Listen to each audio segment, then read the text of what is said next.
Sa kabila ng masamang panahon, tuloy pa rin sa pagbiyahe ang maraming bus na papuntang probinsya.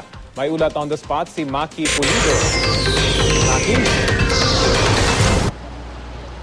Rafi, katunayan, alam mo itong mga bus na nasa mga likuran ko, halos lahat yan patungong Visayas. At kung makikita mo nga, karamihan sa kanila ay handa na umalis. Ito immediately behind my back, in 30 minutes paalis na, papunta raw ng Ormoc, Leyte.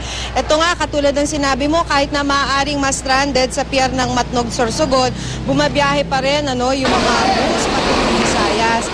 Kahit na ayon sa mga dispatcher na nakausap namin, may abisong hindi pwedeng lumayag ang mga roro mula Sorsogon dahil nga sa bagyong Ophel. Ang mga bus kasi na umaalis mula dito sa Araneta Bus Terminal na patungong halimbawa sa Samar o Leyte, kailangan sumakay ng roro sa Sorsogon para makatawid ng dagat patungong Visayas.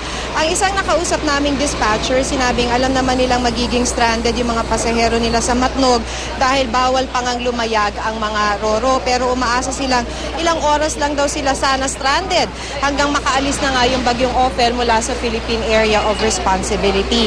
Ang mga umalis ngayong umaga, bukas ng madaling araw makakarating ng pier sa Matnog, Sorsogon. Pero kung ayaw naman daw ng mga pasaherong sumakay, ay pwede naman daw i-refund yung ticket kung ito'y mga nabili na, o kaya i-reschedule na lang nila yung kanilang mga biyahe.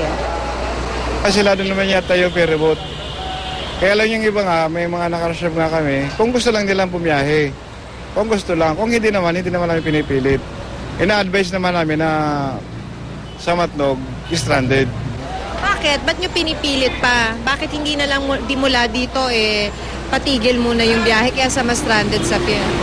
Kasi po yung mga pasahero, hindi sa magtambal dito, diretso na lang po kami.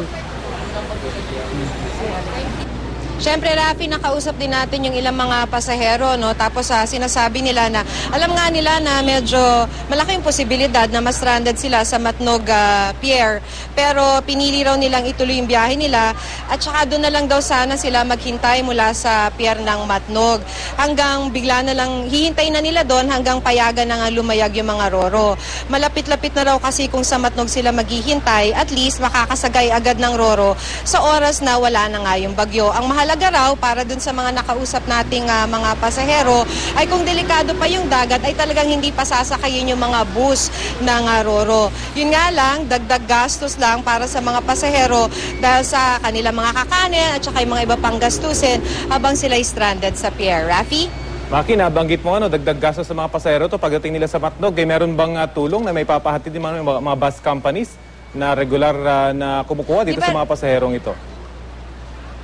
Diba, Rafi, yan ang laging problema, pagka mga stranded, yung mga pasahero sa mga pier. Kasi basically, ang nangyayari dyan ay kanya-kanya na.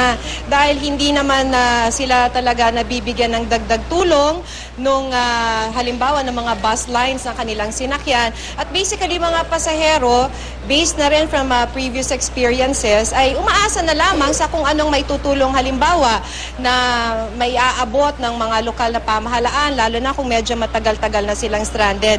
Kaya siguro maganda rin na para dun sa mga pasahero na sasakay ng mga bus patungong Visayas at yung mga bus na kanilang sasakyan ay tatawid sa pamamagitan ng roro ay bantayan yung kung ano man ang abiso ng Pag-asa tungkol dito sa bagyong ito.